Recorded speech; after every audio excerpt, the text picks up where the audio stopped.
This podcast is brought to you by the Association for Coaching, an international professional body which is advancing coaching in business and society worldwide. To join our global community and access member-only webinars, events, a wide range of digital learning offerings, coaching and leadership resources, accreditation schemes, and more, you can find us at associationforcoaching.com. Today, I'm joined by Britt Wray. Britt is an author and leading researcher in the intersection of mental health and climate change. She runs a fantastic newsletter called Gen Dread, which is where I came across her work. And also, she's just written the book, Generation Dread. We speak a little bit about that and more broadly, the mental health impacts on climate change and especially on young people. We also cover modeling vulnerability, how to build more capacity for ourselves and consciously make space to think and feel about these thoughts around the climate crisis. We explore grief and cognitive dissonance. And Britt's one of the leading experts in the world around what's called eco-distress or eco-anxiety. So there's lots of wonderful tips from her about how to recognize it and how to help ourselves with it and how to help others. Despite the somewhat heavy subject matter, it's a very beautiful conversation which really filled my heart with a lot of joy and a lot of hope. And these are subjects very close to our heart. So I really hope you enjoy the at times difficult listen that's coming up today, but also find it helpful and share it with others. So here is my conversation with Britt Wray. Britt, hello, welcome. Thank you very much. Yeah, thank you. Thanks for having me. So would it be helpful to start by saying a bit about what's keeping you busy at the moment and more broadly, the work that you do? Sure. So my day job is that I'm a researcher in the medical school at Stanford University, where I investigate the mental health impacts of the climate crisis on young people. I'll soon be moving into a faculty role in our Department of Psychiatry to lead a new initiative on climate and mental health. And I'm a science communicator. That's my background, and I've worked for many years as a broadcaster and writer.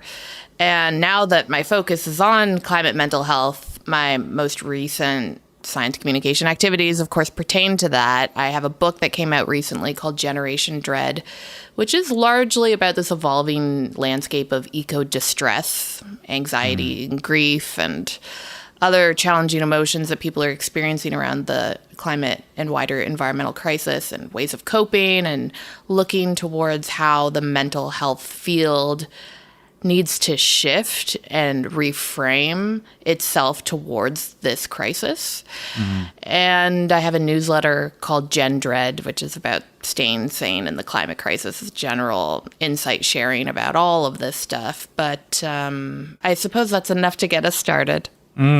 It is, and that's certainly how I came to follow your work through the newsletter and then the book. And I'm grateful to you and others for really normalizing the phrase eco-anxiety, but also going further and really studying it, researching it, applying so much care to the phrase, and also getting it out there in the sort of normal day-to-day conversations. And for those that aren't so familiar with it, what would you say is the relationship between eco-anxiety and a sort of traditional anxiety disorder?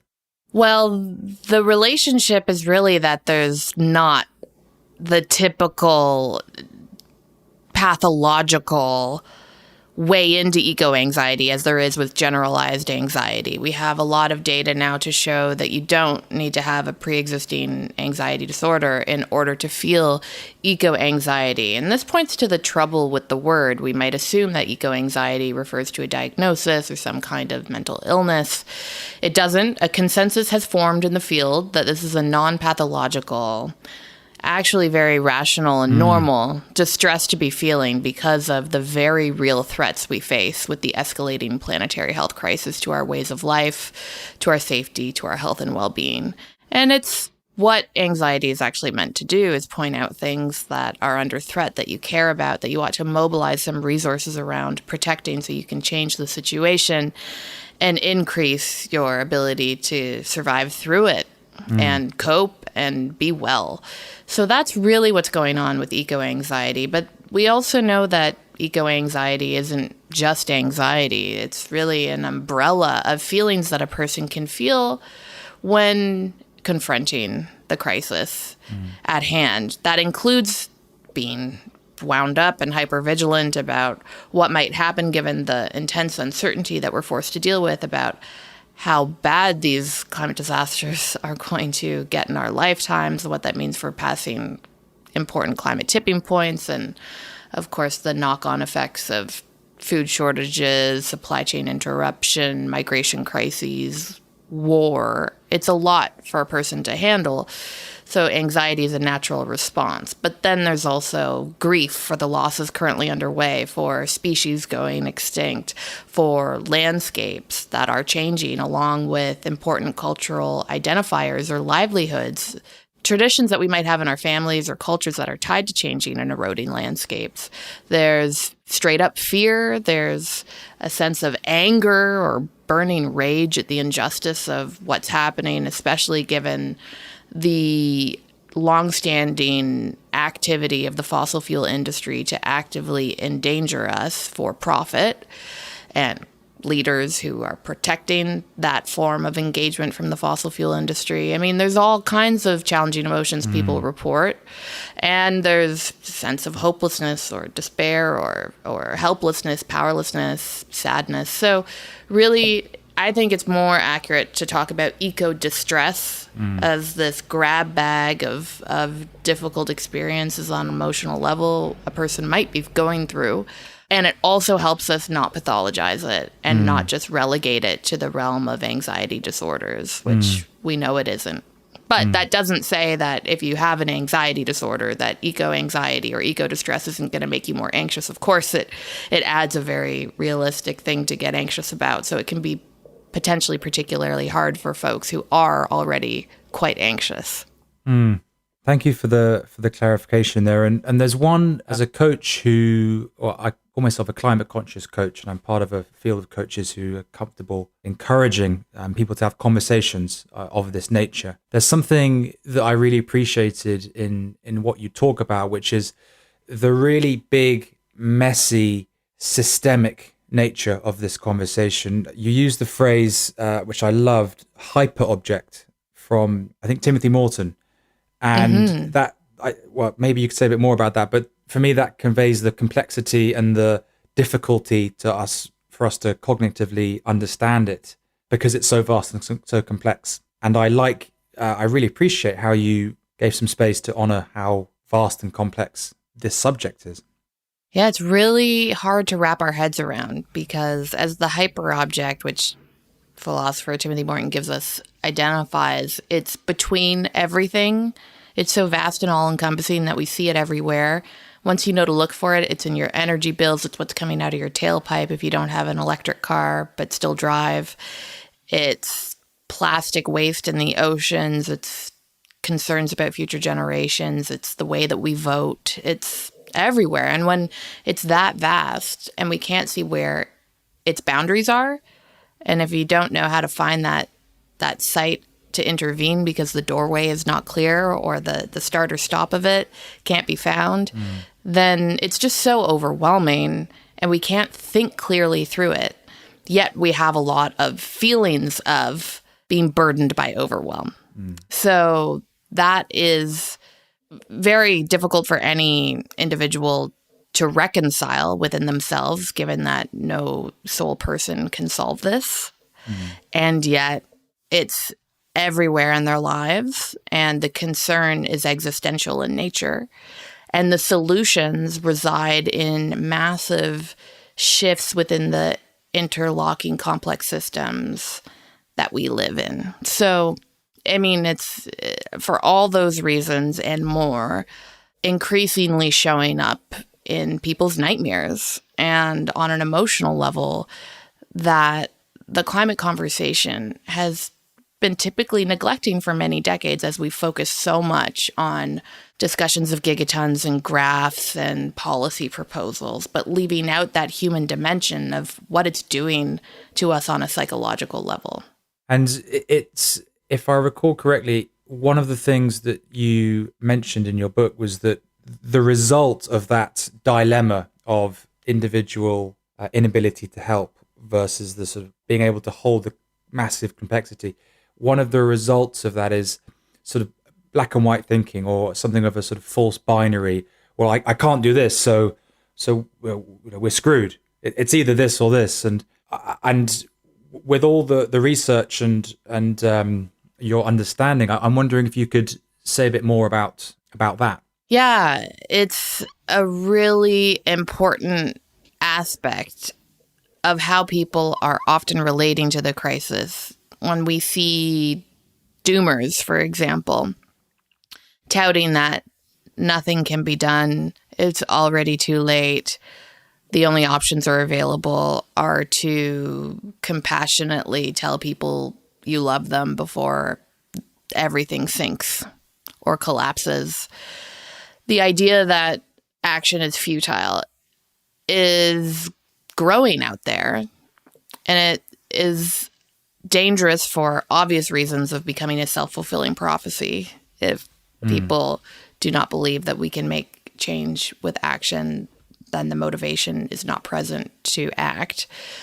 When, of course, we're in a really difficult spot of rolling our sleeves up to prevent harm and stop this crisis from getting as bad as it will otherwise get, even while facing up to the harsh realities of the damages that are here and that we know are going to expand to some degree because of the costs of historical inaction. And that means that we're in a kind of gray zone. We're in a gray space between knowing that the situation is not ideal by any means, but it's also not too late. And that's a tension that we need to sit with and be able to tolerate. However, it's much more comfortable for a person to just land their feet somewhere that at least feels certain, because we hate cognitive dissonance. The human mind is terrible at sitting with uncertainty, or the sense of two conflicting thoughts, two simultaneous truths that go in opposite directions being contained within our consciousness at once.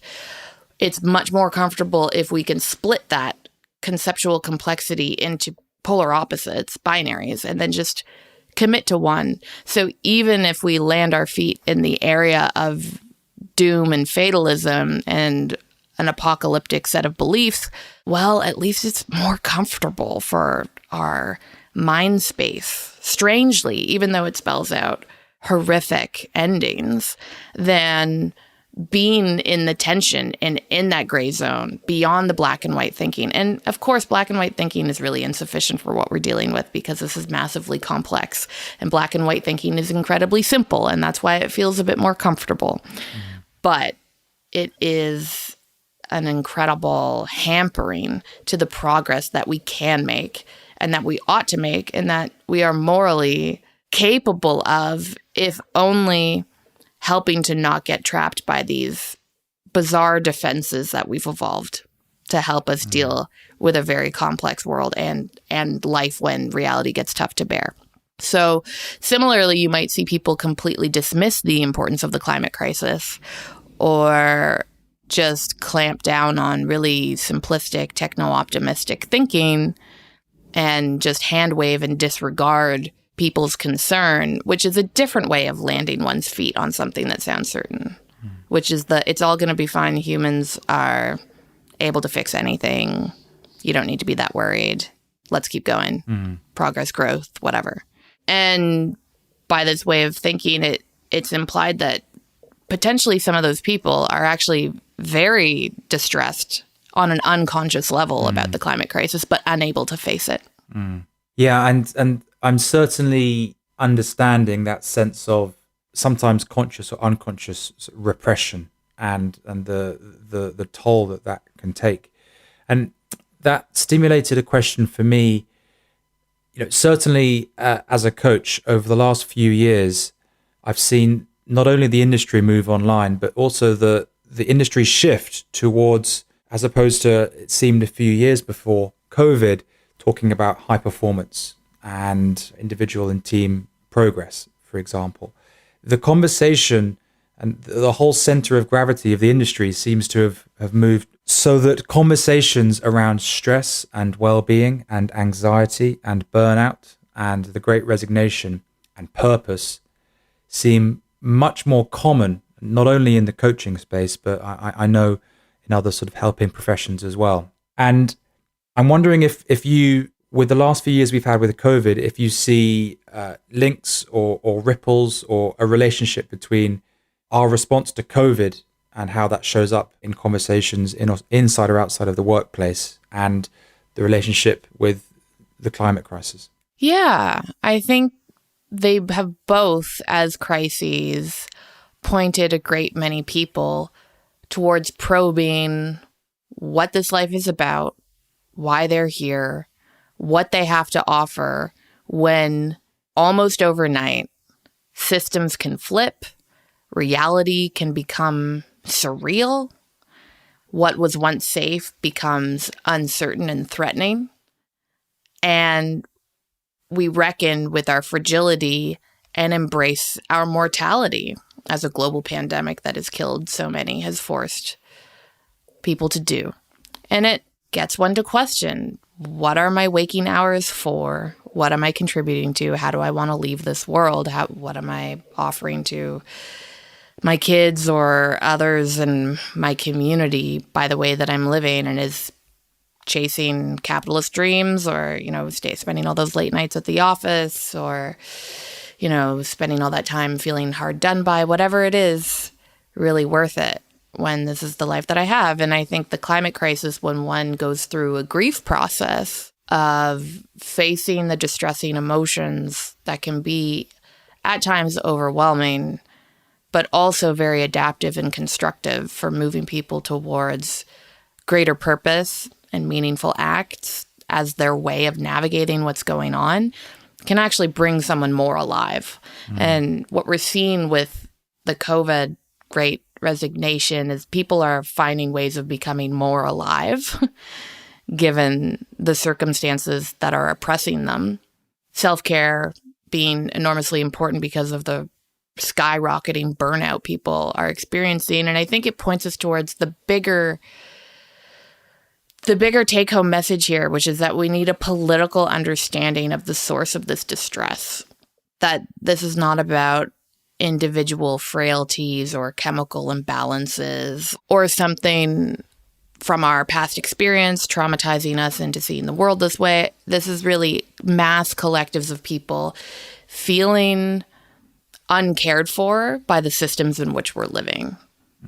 And that understandably becomes very oppressive after a certain amount of exposures to threat, harm, lack of nurture, real endangerment of people's lives and livelihoods.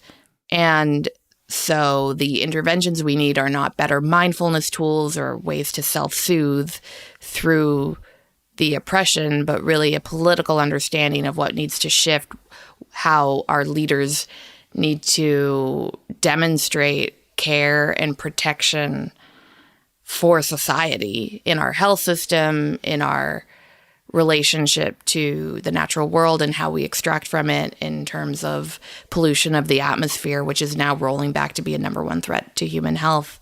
I mean, this distress comes from an understanding that one's own health and well-being is tied up with the health and well-being of the environment. And then when that's not being cared for, then neither are we.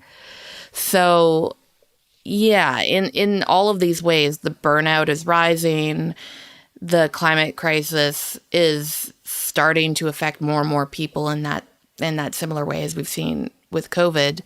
And it is very constructive to be able to see that political framework normalize and be compassionate towards oneself if the experience is true for you, that this is going on, and then find ways of stepping into your bigger purpose and sense of how you want to live at this time, which is unprecedented in our species history and a very interesting time to be alive when we can still make a lot of change, and that change might look like loving each other differently, caring for our community on a micro scale differently. It's not that we all need to take on this grand role, which can stop a lot of people right there because it's too much to think about. And with that great sort of change in political culture, working culture, societal culture that you mentioned, what's the encouragement that you'd like to give people listening who are coaches or psychotherapists or counselors or managers or business leaders or anyone listening, what's the sort of encouragement, and what would you encourage them to go forth and think about or do? Well, I encourage them to listen to themselves, to what they might be feeling when encountering the climate crisis, the ecological crisis, the biodiversity crisis, rather than perhaps shutting it down, keeping it below the surface, being able to get curious about it rather than fast forward through another scary article until you get to the point at the end where they wrap it up with a glimmer of hope. Make space for those feelings in a conscious way and create within your own networks and communities spaces to listen to other people's feelings too.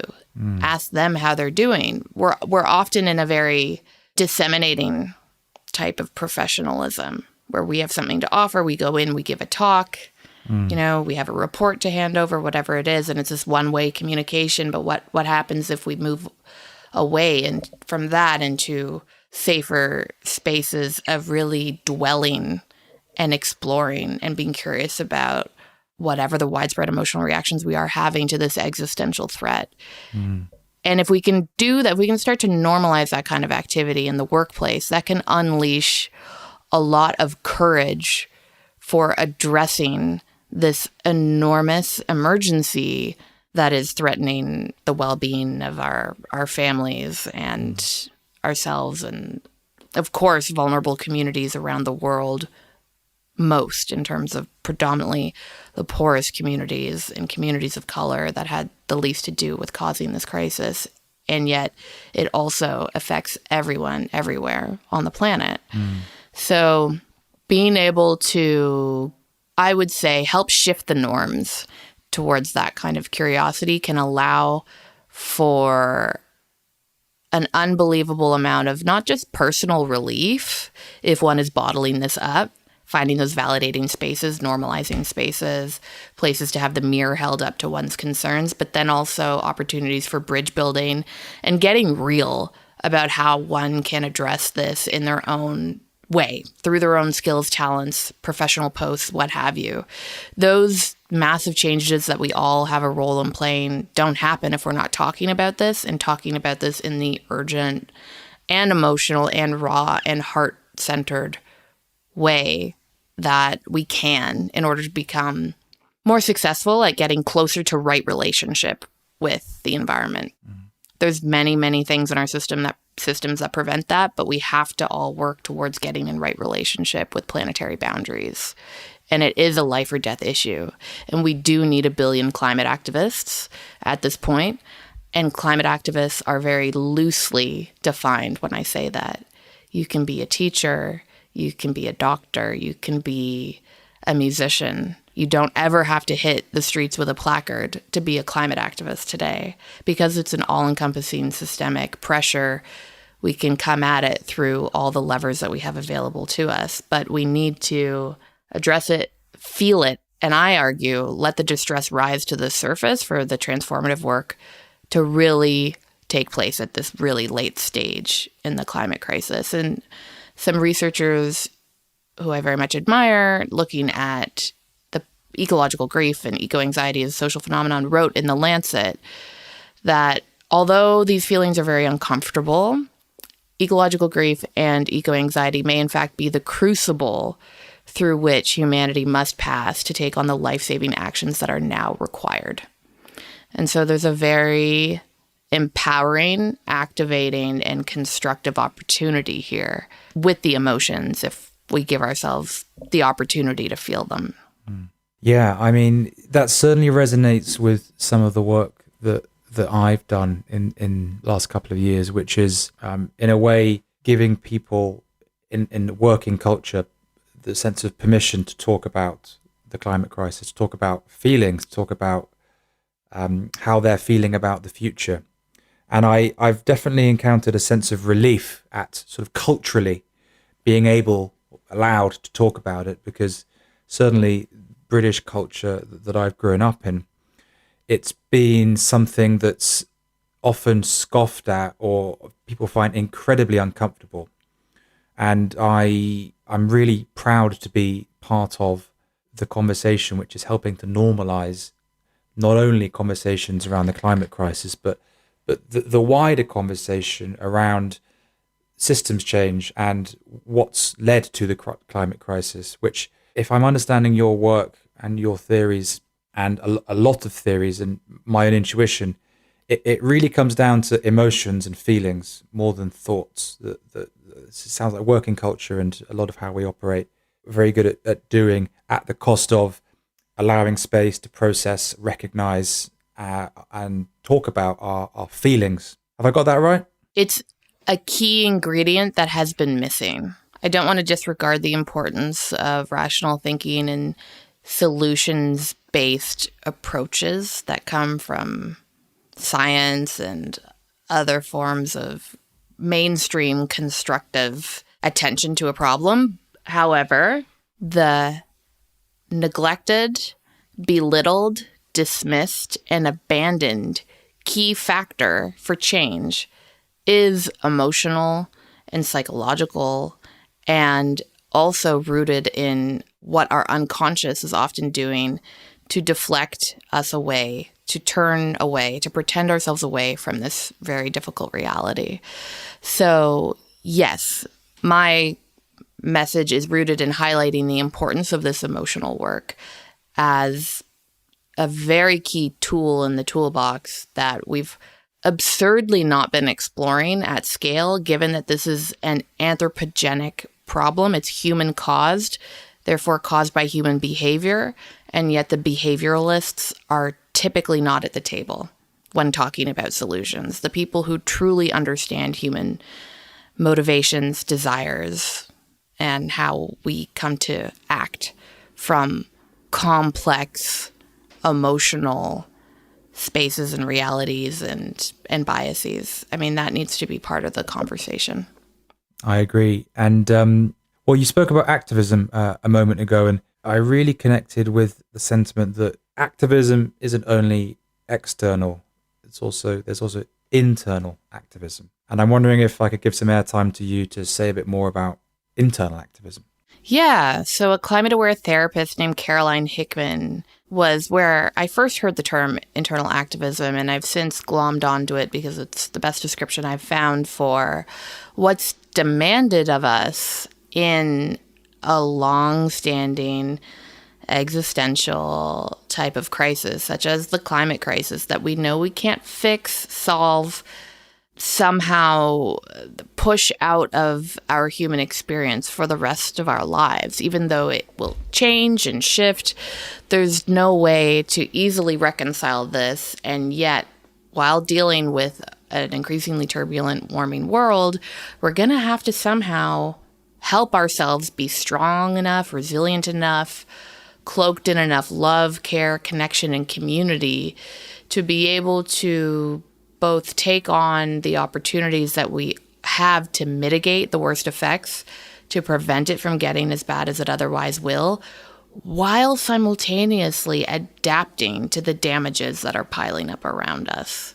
It's an enormous ask, and burnout is very, very real when this is what's required of us. So, although external activism is crucial, we need the policies and the right leaders and all kinds of community resilience and adaptation efforts that are coming from our skills, talents, policies, ways of community organizing, activism, civil disobedience, healthcare shifts, all of it. We also individually need to attend to our internal climate within, our emotional state, how we're doing, how close to burnout we are or not. Like COVID, we can't afford to have frontline workers burning out because of the mental exhaustion of their work. They're key life-saving agents. And in a climate crisis, climate and environmental professionals and climate-aware professionals of all stripes are also key frontline workers to help our broader human community deal with all of this. And so we need to attend to what's going on inside through internal activism to prevent people from quitting or checking out due to the psychological toll that comes with having both eyes open to what's happening and trying to employ solutions if you feel like you're on a downwards facing escalator, so to speak. And that requires a variety of tools. And there's lots of culturally informed specific ways that humans have garnered, fed, and grown their resilience in incredibly hopeless feeling times, right? Through colonization, genocide, slavery, Holocaust, living under an authoritarian regime, under the threat of sexual violence. I mean, so many experiences that feel overwhelmingly dark that while it's totally understandable why one might not survive and could despair, also forms of connection, forms of healing, forms of reinvesting in one's own values and belief systems and forms of cultivating joy and investing in love and awe and the imagining of better futures against the foreclosure of that future that the oppression brings. There's a lot to learn from history in terms of what internal activism has looked like to humans time and time and time and time again. But also, we've got coaches like you. We've got climate-aware therapists. We've got Zen Buddhist priests focusing on supporting climate activists with the intense burnout of their work at a place like Plum Village. We have experts in mindfulness and meditation attending to this call for internal activism to help people feel like they can stay with the trouble, as Donna Haraway would put it. That they're not going to abandon and check out of this collective responsibility we have to care and care for this tattered world, but do it in any wide variety of ways that can really, in times of severe acute distress or even just more generally for maintenance, help a person be grounded and flexible enough in their thinking to not slip into that black and white space and to be present in their attachments to how they're living their life and mentally well. I mean, we need to have high agency and mental health. How can we both be acting on this and feel like we have meaningful contributions to make and feeling, yes, mentally healthy, emotionally well, physically sound? All of this requires a lot of work when burnout is much easier. So that's the question of internal activism, and we need both simultaneously. And by doing internal activism, we become better external activists.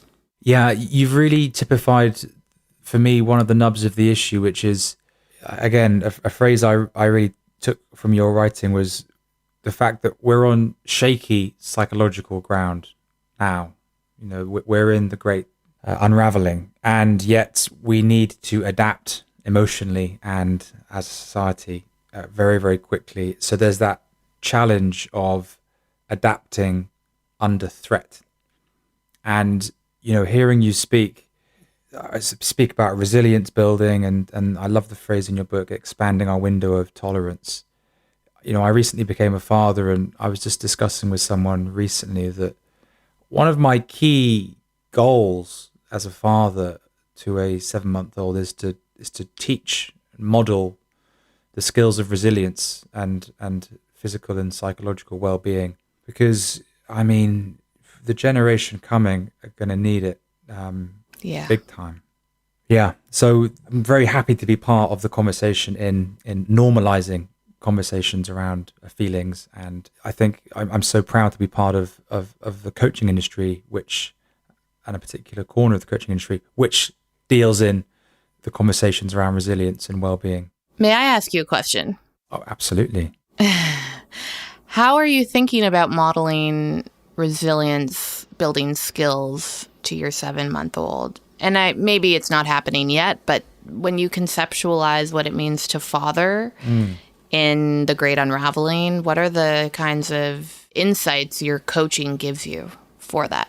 Well, I think it's a foundation of emotional intelligence and self-awareness. So being able to identify and name and have some awareness of our feelings will be the sort of, I haven't got it planned out, but I'm early. I plan to be the kind of father who's, modeling a sense of self-awareness and checking in physically, mentally, emotionally with my daughter and modeling that with her. And my whole curiosity and inquiry professionally and increasingly showing up in my coaching is around embodiment and feelings. So I plan to sort of dovetail my professional and academic interests with fatherhood. And I think it's going to be something that's going to take a lot of discussion with my wife as well. But I think it starts with modeling it.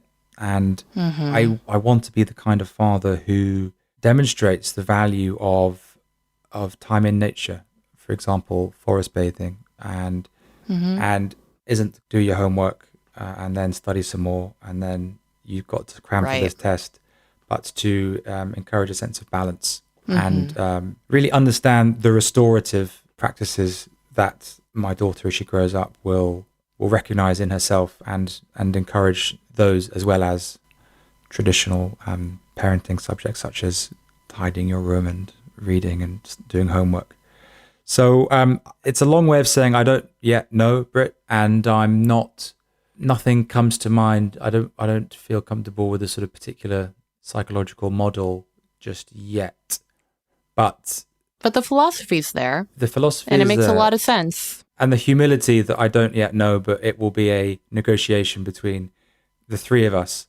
But a principal driver for me is to raise a child who is as psychologically and as physically robust to not only survive but really thrive and flourish in her lifetime, in spite of this shaky psychological ground that is shaking a lot already for many of us. Yes. Well said. Thank you. And on the subject of parenthood, I wanted to just give a shout out to you for really beautifully, very sensitively talking about the topic of those around the world who are currently not deciding to have children for the explicit reasons of the climate crisis. And writing the book you did seemed a difficult task, but I really valued how you wove in your own personal story and reflections on that, but also those of others who you've spoken to and interviewed as well. The personal woven in with the psychological was a hugely impactful combination for me. And it really, so much of our conversation today is the complex, is the abstract and the personal, and the really, really tricky relationship between the two. And I like how you modeled in your book the way to dovetail and zoom in and out between the two. Well, thank you so much. Thank you. Yeah, it needed to be a personal book because in order to write it authentically and from the place that provided the why of why on earth I was writing this book and spent years looking at this tough material, it was because of my own turmoil and torment emotionally about what's going on. And I feel that although my story is certainly not particularly important or more important than anyone else's, it's really crucial to model vulnerability in the climate crisis right now in order to help normalize these conversations that we ought to be having about how this is affecting us emotionally, psychologically, somatically, so that we can better support each other moving forward. And this is so much a gut level and heart level issue for people. And we haven't been talking about it that as widely as we are now for very long. So a key interest of mine was trying to bring in as many narratives from other people's lives about what this means for their guts and hearts and how it's showing up in their nightmares and their conversations with their partners and their hopes and dreams too, because it's complex and messy, that potentially that would just give people a bit more permission to share their own. So thanks. That means a lot what you said. And really, it's my pleasure. And hearing you speak, I'm reminded of the really powerful sort of, in boxing terms, left and right hook that guilt and shame can cause us to feel and to not do anything or to do things that aren't in line with our values or our desires. And even it's so common in modern society to feel a sense of judgment about other people. For example, how they live their life, any elements of their work or their life, but also feel a sense of guilt and shame. For example, particularly in the sort of culture I'm in, the sense of driving a diesel car or not having an electric car or choosing to fly somewhere.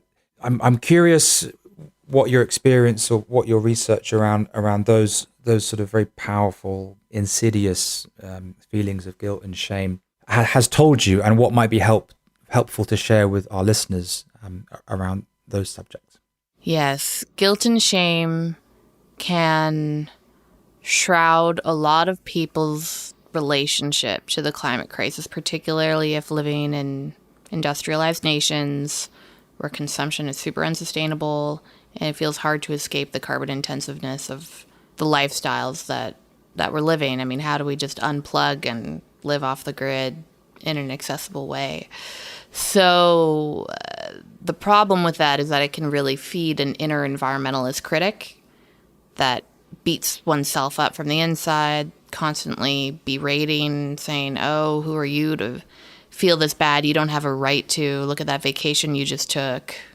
The plane tickets waiting for you sitting in your email inbox, or your commute with the big gas guzzling car, or what have you. And the problem with being so hard on ourselves is that it can stop us. That's where we get stuck.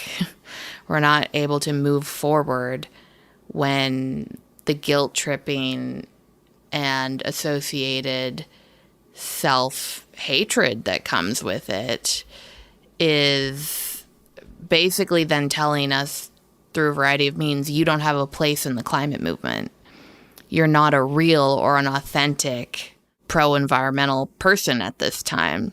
And we need everyone to come along and increase consciousness and alignment of their values on this with their actions, no matter how many quote-unquote ecological sins we might be committing. These are not your problems to solve, in the sense that you're not in control of how we're getting our energy as a society. You're not in control of what's happened through government decisions over many decades or alliances with fossil fuel interests. And to take all of that on oneself, especially when we know about the perverse moves from, for instance, the fossil fuel industry to come up with a term like carbon footprint, which BP did with a huge marketing campaign costing over $100 million to shift blame onto the consumer and get us to start asking ourselves about, oh, what's your carbon footprint? Can't you find ways of lowering it?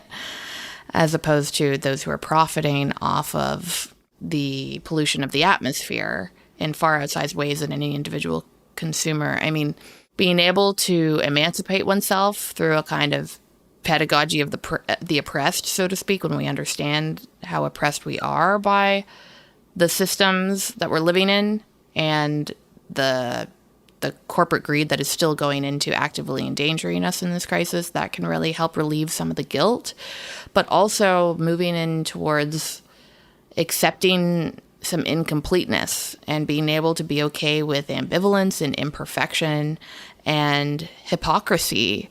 There's a book, I forget the exact title. It's something like We're All Climate Hypocrites, or I'm a Climate Hypocrite.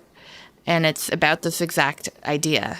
We can be a change maker, we can be an activist and not have a squeaky clean carbon report card. Mm-hmm. Because this is far more complex than that.